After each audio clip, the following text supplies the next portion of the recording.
Lou? I can't hear you on my phone, no. He's in my office here at home, and he's Okay. watching the same screen I am. But you're on my phone, but I can't hear you. Okay. So Okay, so where's Dr. Dave? Where'd he go? Oh, he's in the I'm corner. right here. Okay, you can go ahead and start the meeting. We're recording, so. All right, so just to reiterate, we all got the emails. We are recording, we are live. We're gonna try to stay on point and go down the agenda. We might modify it a little bit if we have any audience participation. So I just want to remember that as we talked about, Randy, if anyone wants to, when you want to speak, just raise your hand like the old fashioned way, and then I'll call on you, and just remember to unmute your button so you can speak. We'll try to not talk over one another, and then we'll just have to deal if we have any lag or anything like that. So with that being said, I'd like to call the April 9th Vermillion Port Authority meeting to order. Gwen, can you call the roll? Corrigan? Here. Summer?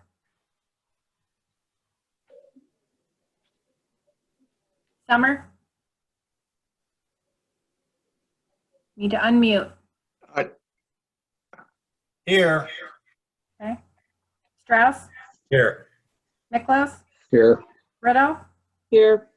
Okay, and we also have Frank Luca and our council representative, Bill Yankar, our operations manager. Well, Did everyone have a chance to review last month's minutes?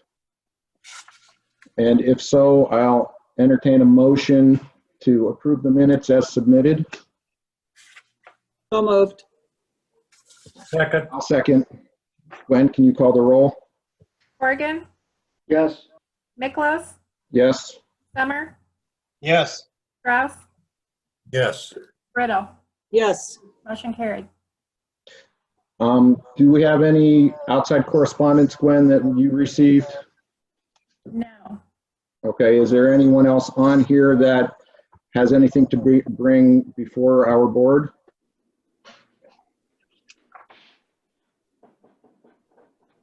Okay, seeing none, I will move on to the financial review. So, Bill, can you give us a recap? Already, I've sent you out a condensed version of the financials, but that condensed version will still give us an accurate financial picture. It starts off with our standard form from the finance department, which is the final closing of February. So year-to-date February, our beginning balance was $19,456. Our revenue, $304.54, and net expenses of $10,340. I just wanted to note that the increase in revenue and in the expense is due to a leaseholder paying his city tax, or excuse me, his county tax, and us passing that on to the county. So it's a wash of $7,100.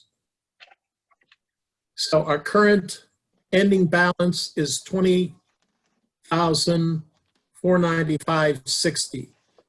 And we've encumbered $1,900. And for those of you that don't, an encumbrance is, it's nothing more than setting aside monies for a known expense or a purchase order that's been approved.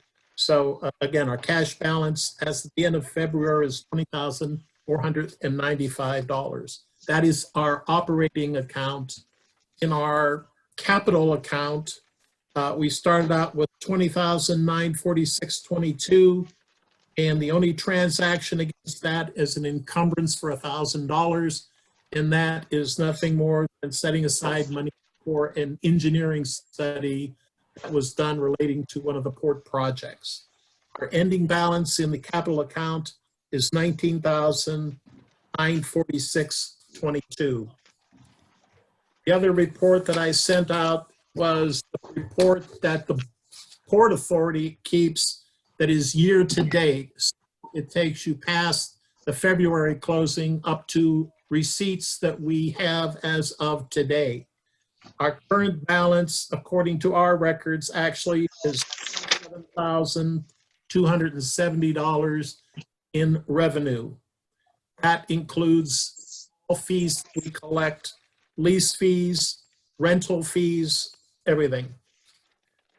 The next display was just to give you an idea of what's happening with current revenue, and that is mostly done right now with lease payments. So that would be Clarion, that would be Riverside, Exchange Street, and what we have so far is total value of our leases for 2020 was $29,930. To date, both in 2019, because some of our leases require a prepayment, and in 2020, we've collected $19,500 of the $29,000 due. So we still have $10,000 outstanding.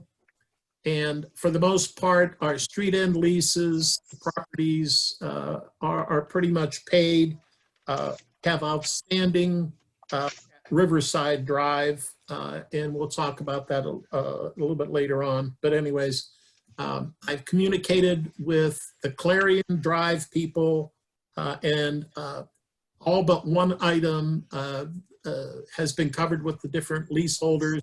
All of them are going to be forwarding their payments, by the end of the month. So anyways, that's pretty much it on financials. The other item we usually do next is the activity report.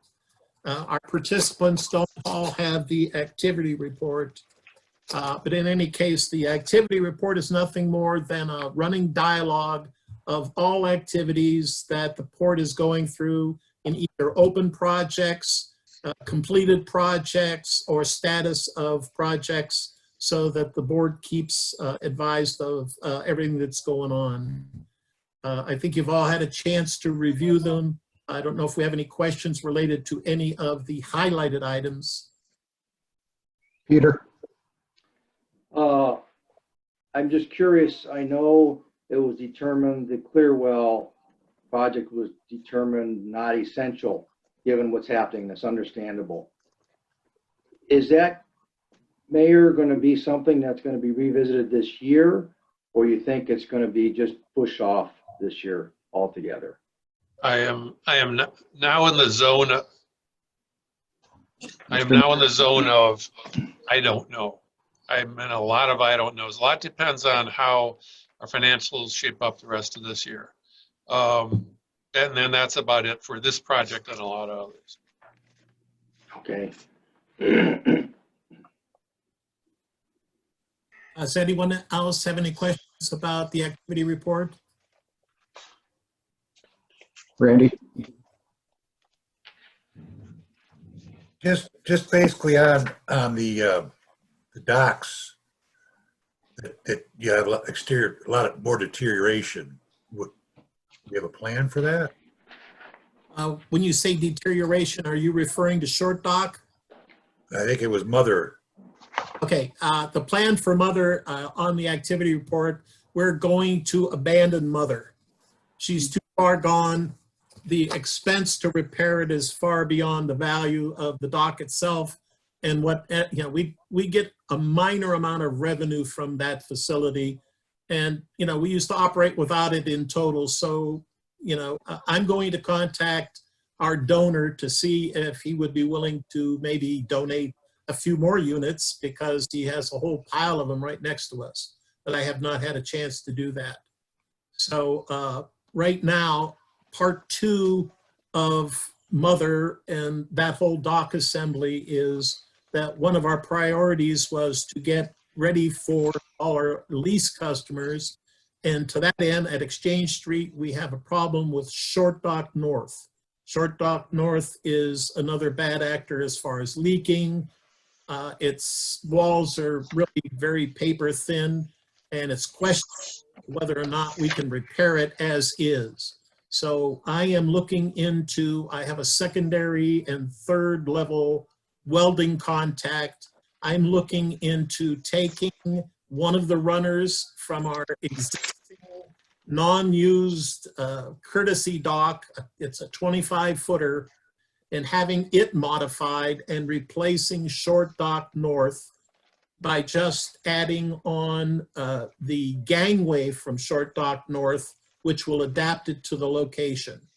I've already touched base with Valley Harbor Marina, and David assures me that it's a good idea and that it is totally feasible for him to be able to move that dock and put in position without too much problem at all. So I'm going to look into how much it's going to cost to adapt the gangway from Short Dock to one of the runners that will remain dormant from that courtesy dock assembly. Any other discussion about the docks? Any other questions regarding the activity report? I will add that I have 2 items that I was unable to get on there before I sent them out. One of them is I got a request from a local church. The local church would like to use the Quaker Steak and Lube parking lot for a meeting or a formal Sunday religious service. And that service would be conducted from the parking lot. Participants would remain in their cars. I guess the conductor of the service would be on the patio of Quaker Steak and Lube. He would communicate via FM if they are able to make that connection, so FM radio, or by loudspeaker. They are under the, well, they've been informed, number one, the Port Authority restrooms are closed. The Quaker Steak and Lube restrooms are closed. I contacted Quaker Steak and Lube general manager. The general manager has been in touch with corporate, and corporate has approved the project. So Quaker Steak and Lube will be available for pre-orders of food after the service. They will be administering the systematic and orderly distribution of those orders according to our governor's latest guidelines. I forwarded the guidelines to the church to make sure they understand it. Our role in this is nil, other than we normally take a event application, just, you know, from the standpoint of, you know, information. And I forward this project to the mayor for his approval. Mr. Mayor? Yes, as far as whether it's the Port Authority property or any of the city parks, by the First Amendment, we certainly allow and encourage the free speech of religions. The only special enforcement we have to have this time, of course, is social distancing. As long as they maintain that, we really have no objection as a city. Yeah, in my conversation with the organizer, he's very well organized. And as I said, I passed on the governor's rules and restrictions, and we would hold him to maintaining that. He assured me that that would all be followed. Heidi, you had a comment? Is this a local church? Yes, it is. It is Trinity Gospel. And they don't have a parking lot? The only reason I bring it up, I don't want to end up in the national news that the Port Authority allowed a big gathering, and you know, what control do we have if they get out of their cars and, you know, meander around? I'm just concerned about that. Again, I was assured that it would be managed by Quaker Steak and Lube and the church itself, you know, and the participants are aware of, you know, the rules and not leaving the cars. That's as far as I was able to determine. I don't know anything about that church, so I'm not sure about parking lots or anything else. Peter? How many people would be participating, Bill? Do you know that? He said that under normal circumstances, they usually have in Sunday services 60 to 70 people. They were not sure under this environment how many they would have. So would they set up chairs or No. Everybody stays in Stand. cars. stays in their car? Heidi? When are they asking for this? Just one Sunday, two Sundays? Sunday from Sunday from 11 a.m. to 1 p.m. One time, This Sunday, for Easter Sunday. Easter Sunday. Mr. Mayor? Yes, there are a couple of these drive-in services that have been okayed around the city on Easter Sunday. As Ms. Riddle pointed out, some of them are in their own church parking lots. But here again, we have no right to deny them the opportunity to try it on city property or Port Authority property. Like all of them, though, I'll be notifying the Vermillion Police Department to actually do a drive-by, just making sure they're complying with social distancing. And I'm not sure, like any of these other issues, we're going to be able to enforce it to a T any more than we can down at the beach or anywhere else.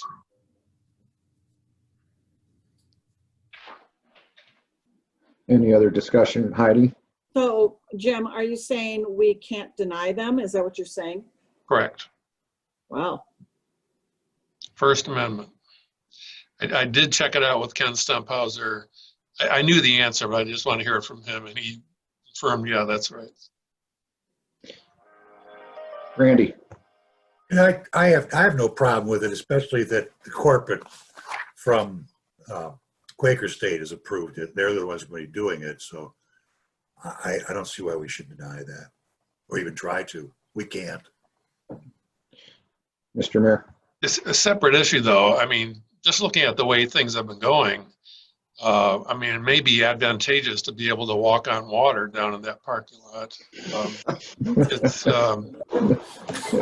I'm not sure that might not be more of an issue than just about anything else. Hopefully they could part it.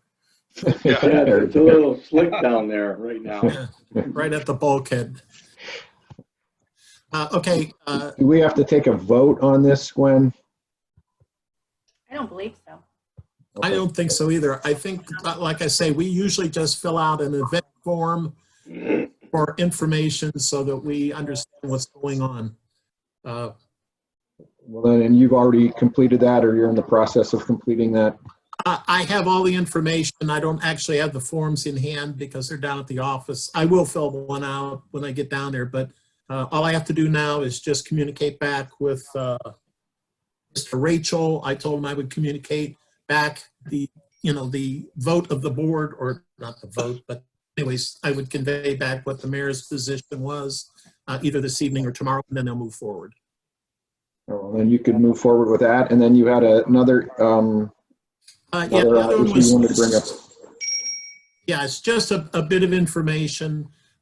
Through the mayor's office, I was contacted by the Erie County Department of Health. They have taken a position that with governor's orders on how to do social distancing, that their feeling is that out-of-state boaters and out-of-state fishermen are not complying with the 12-day quarantine.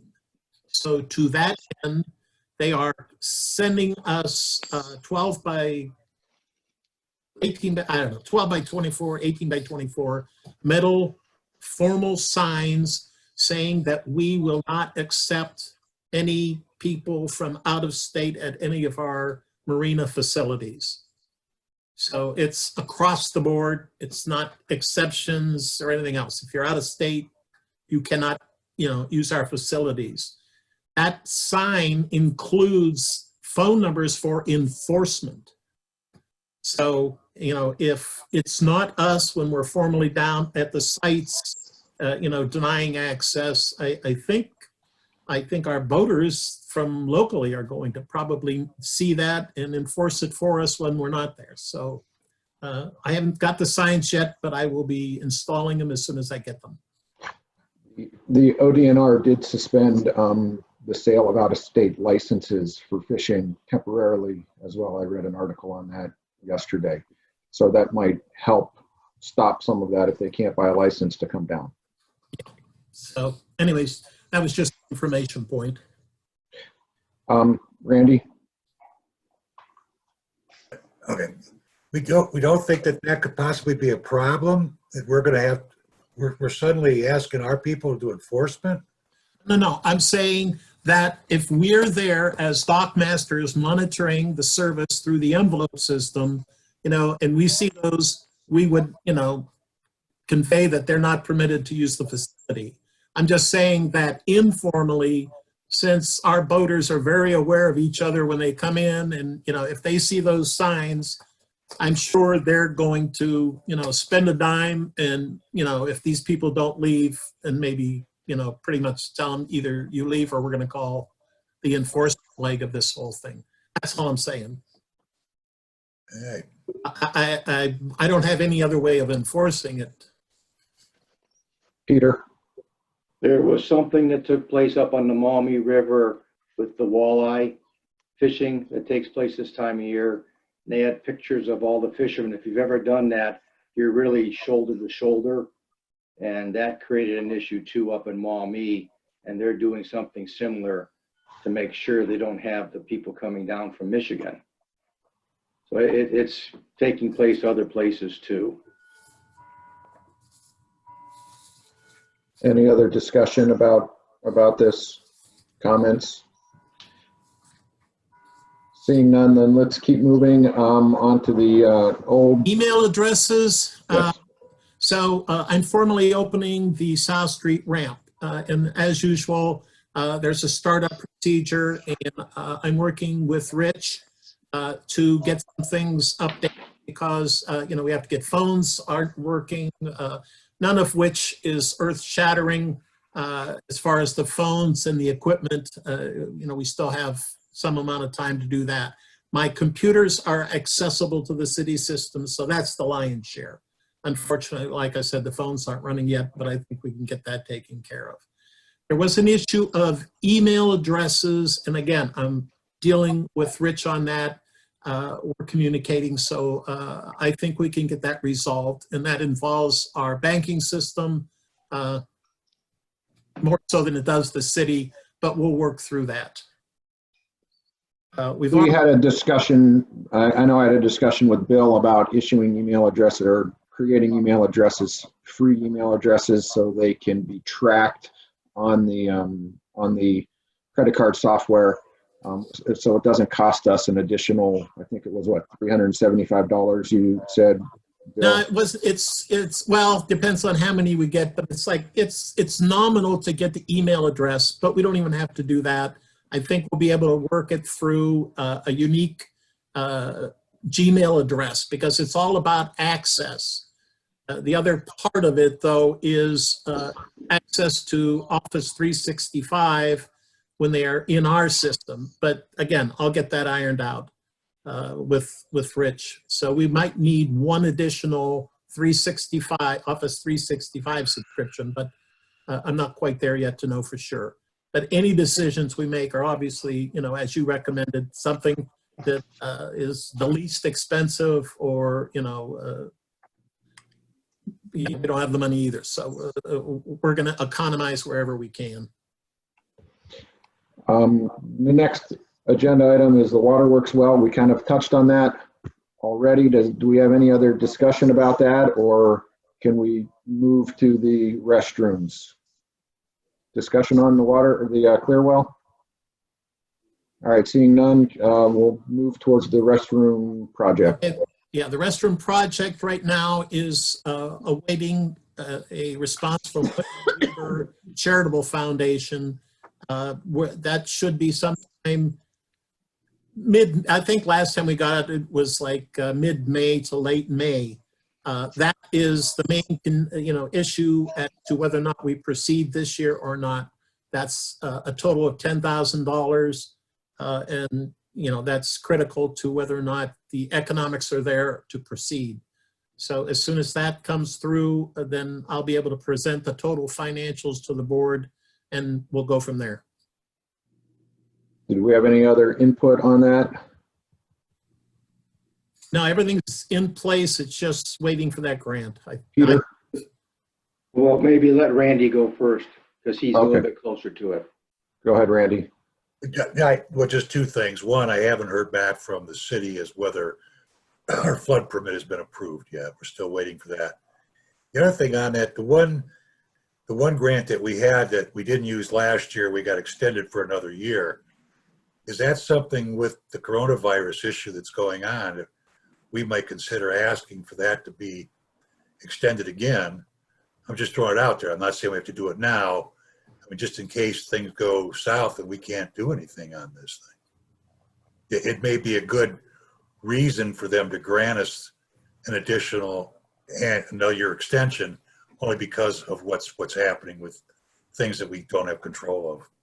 I think that's a good idea, especially since if we don't meet the criteria, we're going to have to send that money back.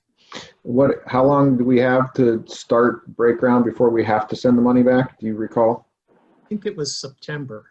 Okay. Peter, you had something to add as well? No, I would like to second what Randy's saying. I think we should touch base and just get that on their table that we may need to extend. Is that available to us? Number two, going back to the design, Tom Bodie is not doing anything on getting drawings ready for a permit on the existing design. His position was he would rather not be involved with that. And I understand why. He's an architect and he wants to put his, signature on projects. And so we would have to find someone else if we're going to stay with that roof design or building design to do that. And I'm sure, Randy, you could find somebody or in your contacts. If we're going to go with a different roof, I know we had some ideas there and everyone thought it was a little top heavy. And Tom said, yes, he would lower the roof and do some things, but he just stopped spending any money because we haven't authorized for him to spend any money. So there's really nothing happening on the design at this point to get either the permit for the existing roof design or to finalize an enhanced roof design that we all can get behind. And that will cost a little bit more money as everyone understands. So then you get into the issue of, do we have enough money through a little bit more fundraising to get that additional funding? And what's happened in the last 3 weeks, I think fundraising has come to a screeching halt with all the things that, I've been thinking about, just trying to survive this last period of time. We can probably table some of that until we hear back from this grant from mid-May, correct? I think so. I mean, we had a goal of trying to get it ramped up fast and get it built by a certain time. Well, that got derailed because of the coronavirus. So that deadline's probably passed now. It obviously is. Well, I mean, let's see if we're in line for this other grant, and if so, then we could shoot for another deadline of fall, or we'll see how everything starts to come back. I mean, we may have to push back a whole year depending on if we can get that extended. So I guess, Bill, you'll work on potentially contacting the One Grant Foundation to see if there's any additional extension. I will do that. The next agenda item is new grants. I'm assuming we just covered all of that. So the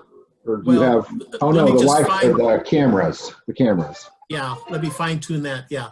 We still have one more grant that we have to file. There was an extension on that grant, and that grant is from FEMA for port security. And originally we thought maybe we could get Wi-Fi tied to the cameras, but it looks like the best we'll do is cameras. So to that end, again, poor Rich, he's working with me so that we can get together some of the components of what I'll need to submit for that grant. So I'll be working on that grant and, to meet the deadline of the end of the month. But that's the only other one. Everything else is submitted. We still have to hear back on the trash grant. Haven't heard back on that either. I'm sure everyone's backlogged. Could be. Yeah. All right, Bill, you want to take us into the leases? Okay, so we have two leases at Riverside that are in danger of defaulting or have defaulted. Two different issues. One issue is our leaseholder has properties and due to the high water situation, he is unable to install his dock for the foreseeable future. At this point, it doesn't look as though, modifying his dock is like even a variable. So he is requesting that we acknowledge to him that it's his dock and that he's, going to hold on to the dock, and, and he also is not paying the fee for the dock, and he is also asking for us to do away with the $100 penalty for non-payment. So I sent you all a little bit of an information sheet that also identifies some of the considerations in making a decision. In any case, it's ultimately up to you, but I guess from an administrating standpoint, I'm a little more clinical, but you can soften me if you would like. But my position is I have a legal document in force. It identifies all the parameters for the administration of the lease, and I'm pretty much saying that we should, go by whatever the lease says. I am agreeable that, the gentleman does not want to lose his rights to the property. And I would say unofficially, I'm not planning on, leasing that property out to anybody else. So I would be, as a courtesy, I would tell him, should someone inquire about the property, and give him an opportunity to take steps to, pay for the lease. I see Mr. Someone is on there that might want to contribute more. Yeah, that's me. This is Lou Friedman. I don't know if you can hear me okay. Yep. Yes, we can. Just simply, you pretty much hit all of the bullet points other than the consideration of being in default of the lease. Whereas, I guess all I can simply say to you is, if you're looking at it as like under Ohio Revised Code relative to leasable properties, and obviously this is not an apartment, but under the thought of it being unusable, where an apartment, maybe it was a flood or a fire, it just seems that a landlord is under suspension of the lease is normal protocol. But honestly, I would love to use it. I hope it works out. Just from last year and this year, it appears it's not going to be usable. So I really don't know what to say. I mean, it's just a question of how it's viewed in regards to an unusable entity. I don't know what to call it. Property, if you will. So I do, again, I live here. This is my home, and I would like some guarantees of access and just how the board feels about all those things. I don't feel I've breached the lease. I contacted Bill on the 16th of March to try and work through this before the deadline of the payment came due. So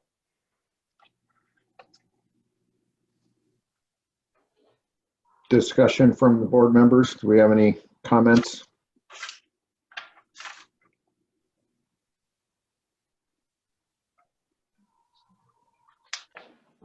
Peter? Well, is this the second year? You could not use the dock last year, Lou? This would be the second year you don't think you can use it?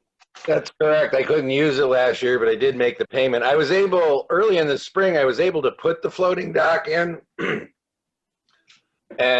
But for all practical purposes, and the boat was there for a while, but like a month, but it literally was mostly underwater, 6 to 12 inches. So this year it's already underwater, and I talked to Dave Phillips, and there's some concern about the safety or even the possibility if they can push the dock down hard enough in the water to get it to pin.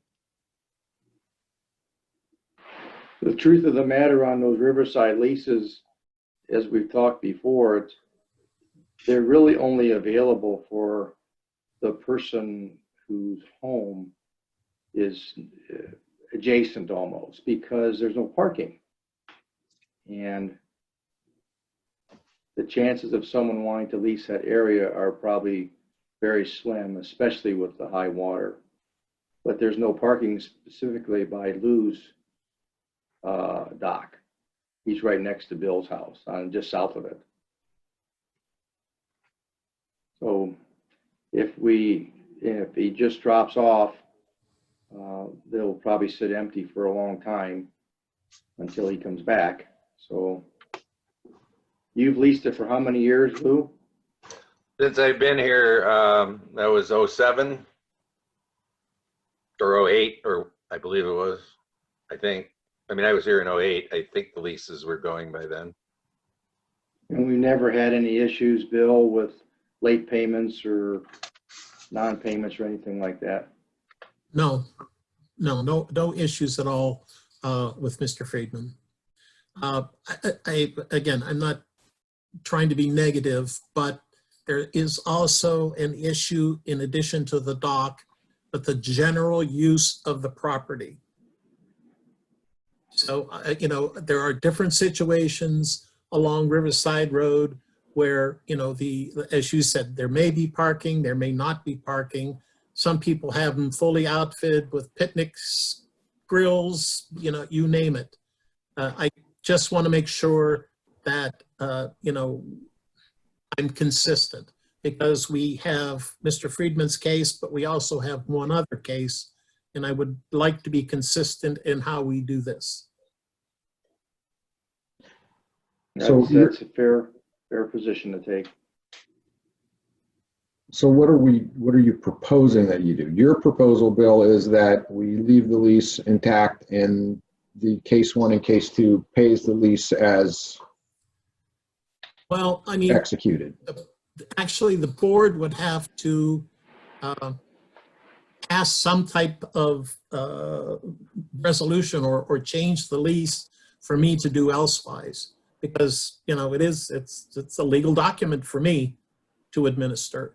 So, I mean, the possibilities are that, you know, we walk away from it from a year, but under normal circumstances in the past, the leaseholder was responsible for any fees that were past due before we would renew a lease. So that would be an issue, you know, that we have to change in the lease or in some separate agreement. It kind of gets arms and legs. It's not a real clean, you know, thing to define and to administer. Gentlemen, Todd. this is Lou Friedman. Oh, Lou, sorry, we can't see you, so go ahead, and then we'll move to Todd. I'll make this real simple. Actually, the issue isn't even the dock to me at this point. It's the issue of access to it for the property I own.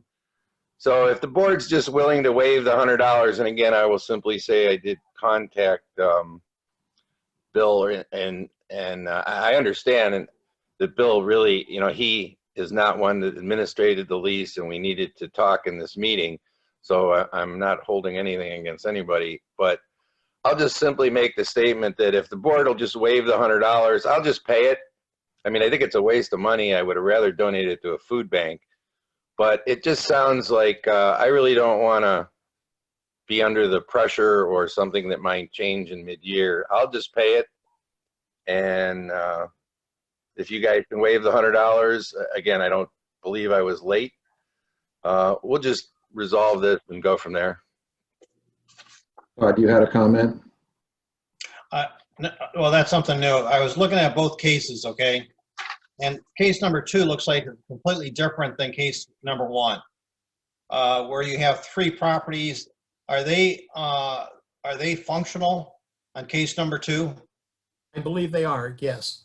Okay, so it's completely different than what Lou's dock is underwater. Yeah, Can the only similarity is the fees. Okay. Can I ask a question?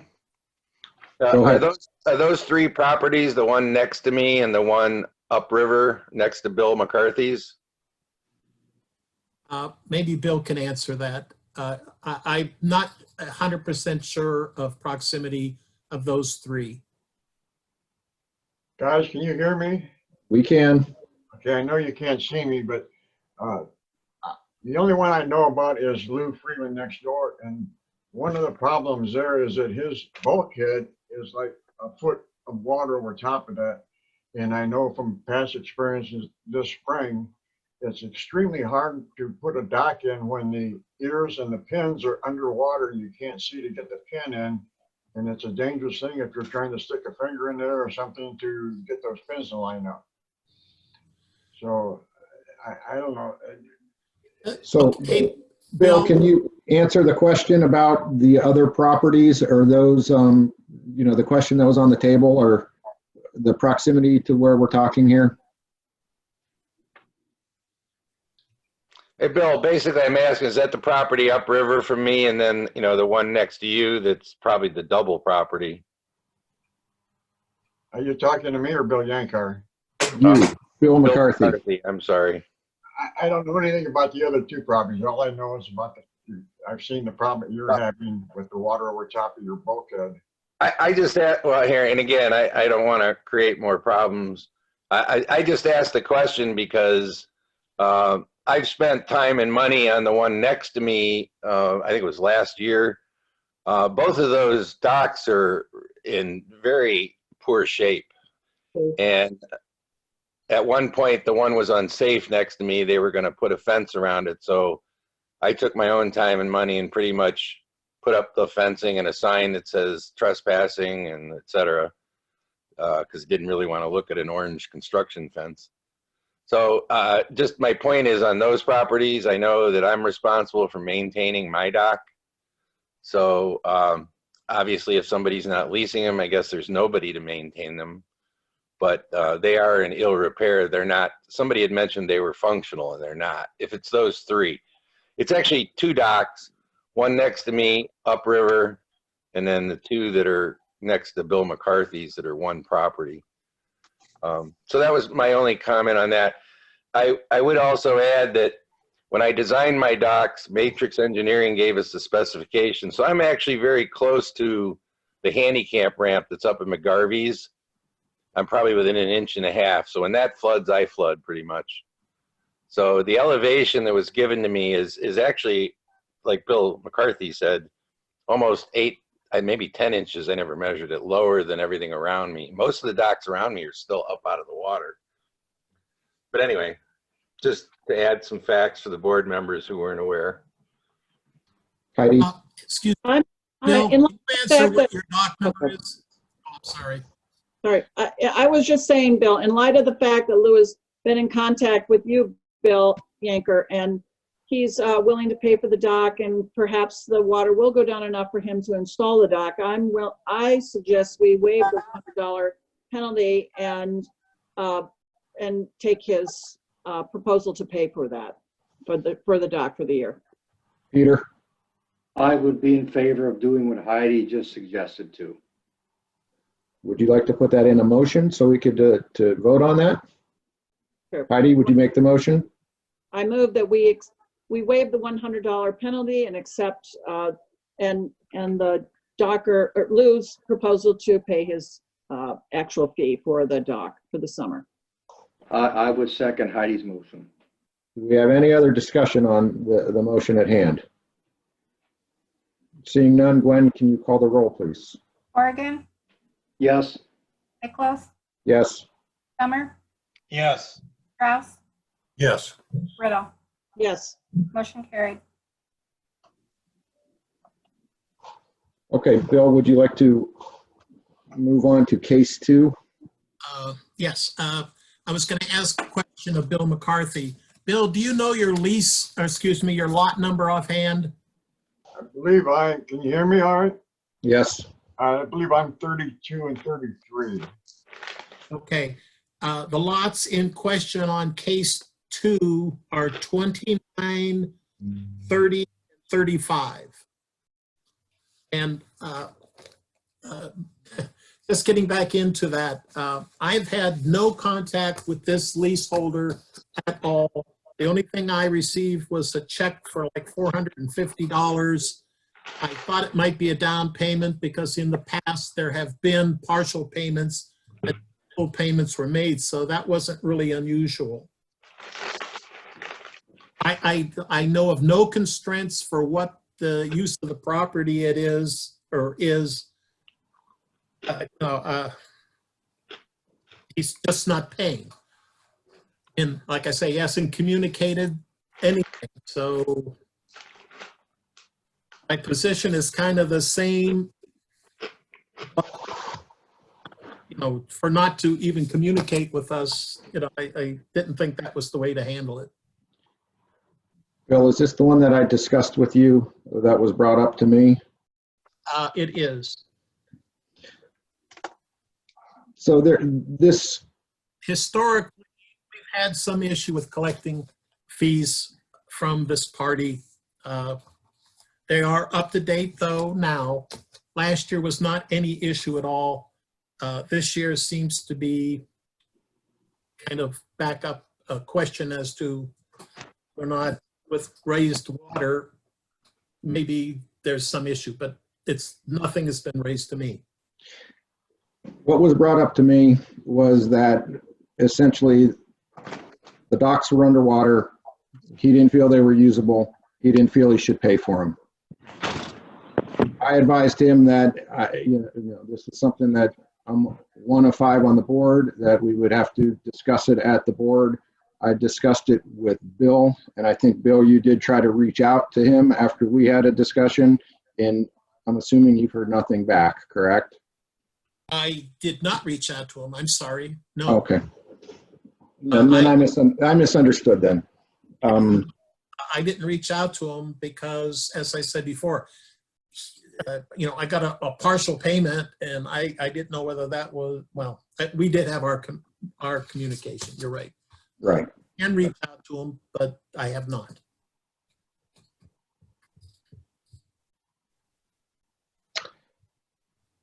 The way that I left it with him was that, if he had an issue, that he should bring it up to we would bring it up to the entire board.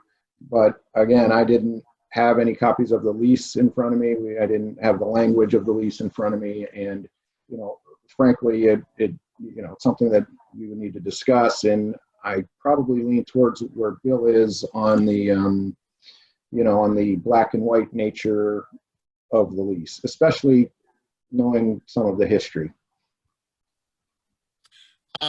Since we have voted to drop the $100 off of the Friedman lease, that penalty, I think we probably should be consistent and, make an offer to come forward with a full payment and not assess on this either, even if he hasn't communicated directly, just to be consistent. Peter? I think that's a good idea, and maybe that would help make contact with him. But I would be willing to make a motion that we waive his late fee also, since we just did it for another person, and to be consistent. I'll second that motion. Todd, do you have further discussion? No, I would second that as well. And so no more discussion on this? No. Gwen, will you call the roll, please?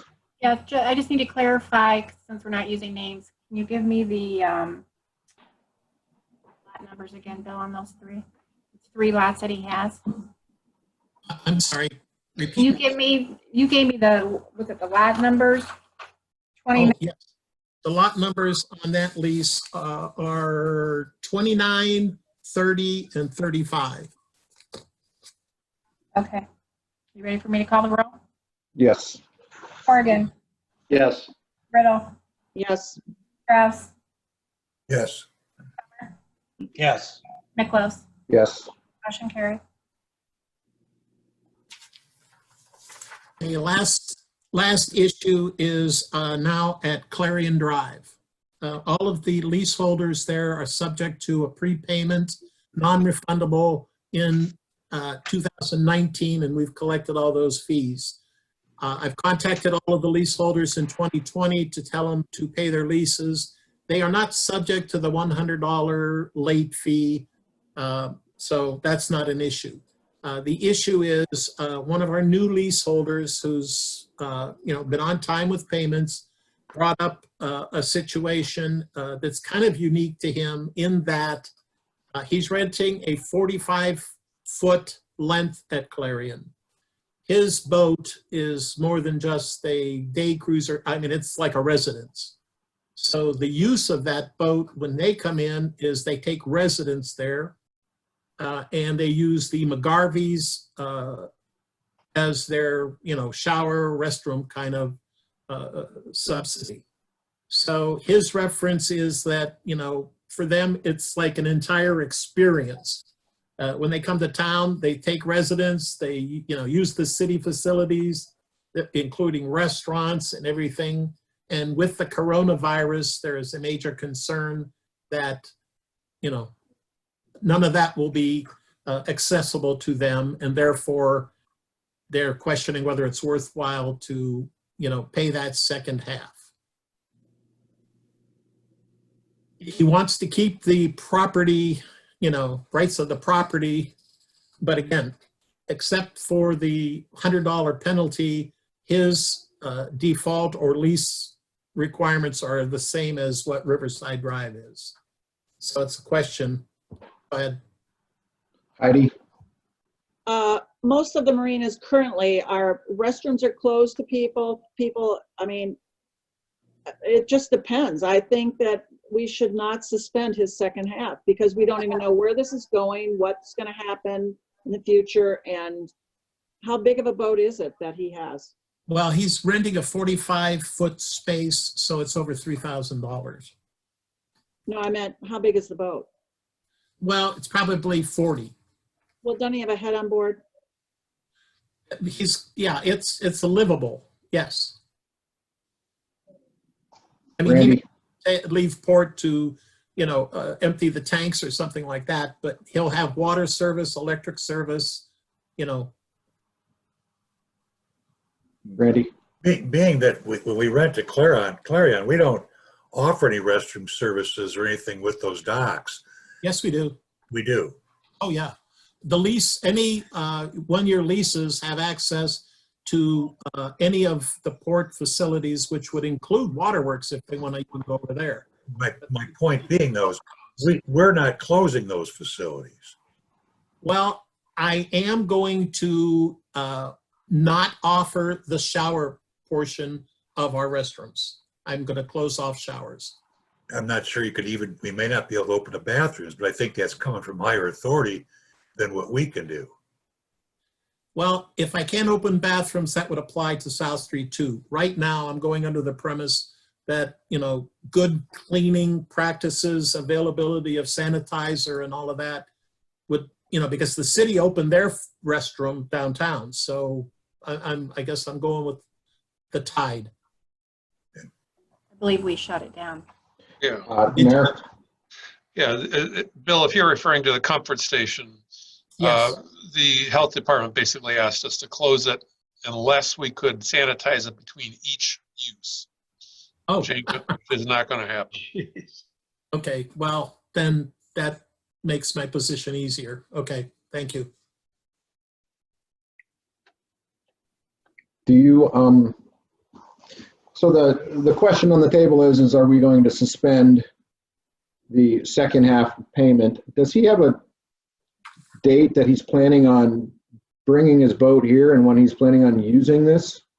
Well, he said that where he stores it, there's some question about whether he can even get it ready. But he's thinking that the pandemic portion of this might be, resolved in the July timeframe. And if that's the case, he would like to put his boat in. So it gets kind of tricky. Right, because nobody really knows. It might be resolved in June or May, or it might be October. I mean, all we're doing is projecting and guessing. And if he did bring his boat, then he would decide at that point if he would pay us at that point. Yes, and I would say would be non-negotiable as far as what the balance is. You pay it, the way it was supposed to be, or non-use. One little tricky part of this lease is that any leased property like that if a boater, or excuse me, if a leaseholder is not going to be using his property for 24 hours or more, he is supposed to advise a dockmaster so that we could use it for transient dockage.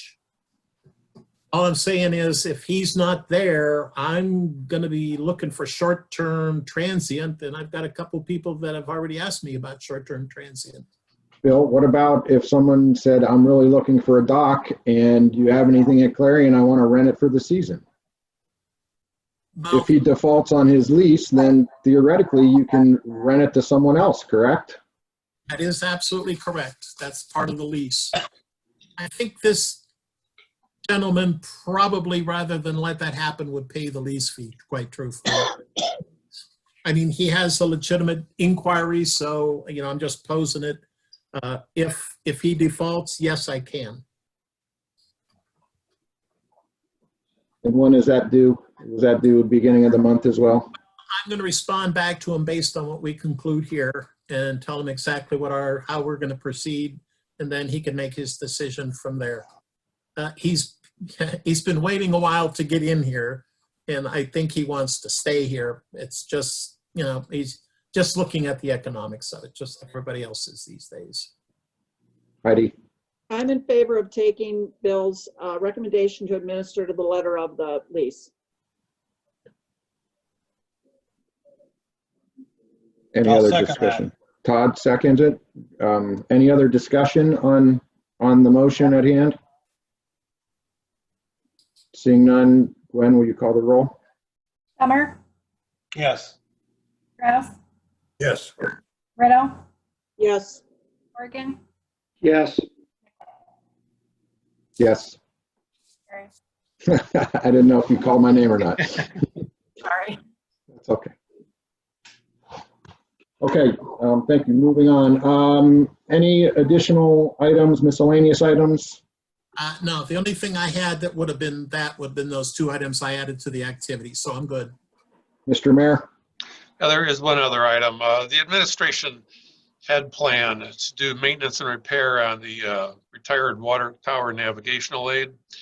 But in consideration of the fact that we really no longer have a good view of what our revenues are going to be for the year, I have put that off to the side for now. The engineering company that inspected the water tower suggested that there's no imminent danger of it falling down. So that's just one of those things we'll put off for a while. Any other discussion about the tower or anything else for that matter from the board members? Just a side note, it appears that someone has repainted the base. Someone called me and said, geez, that's how you're going to fix it? They painted the bolts. So evidently, it at least has improved the visuals of what's above ground. That wasn't us. Well, yeah, I don't know who did it. Looks like we have our next meeting scheduled for May 14th. I'm assuming it will be a Zoom meeting unless otherwise notified. Peter? Hey, Bill, are you going to do anything at McGarvey's about keeping people from walking on the boardwalk as it's underwater with some signage, or do you have any ideas there, or are we just not going to worry about it? Well, I mean, if we're going to do anything, I would like to get some signs actually made up by one of our sign makers rather than last year we tried using the caution tape and that was gone on a daily basis and it just actually presented a bigger mess than what it was trying to resolve. So it probably is a good idea to officially say that the area is closed, proceed at your own, whatever, you know, something like that. I will take care of that. Oh, thank you. Hey, don't forget our new signs or our refurbished signs are due in before May 1st. So that's still in the works. And Peter? And then I just wanted to say that I think you did a nice job at the launch ramp with the way you cleaned up the lobby and you put the sanitizer fluid there, and it looked real nice, the picture. And then also the ramp out to the main launch ramp. That's an improvement from last year. Yeah, that was a totally done by Bill and Bob and the crew. I really was an observer, and I led them to their own device since they're the construction experts. And yeah, I agree. I think it's phenomenal. We won't have to touch that guy for the whole season. Last year, all we did was keep raising it and raising it. This one is safer, and it should last us the whole season. Yeah, they did a great job. Does anyone have a conflict for May the 14th? I don't think we're going anywhere. Probably not. With that being said, anything else to come before the board? Then I move that we adjourn this meeting. Gwen, thank you. Second. Good job. Congratulations. Nice job. That's the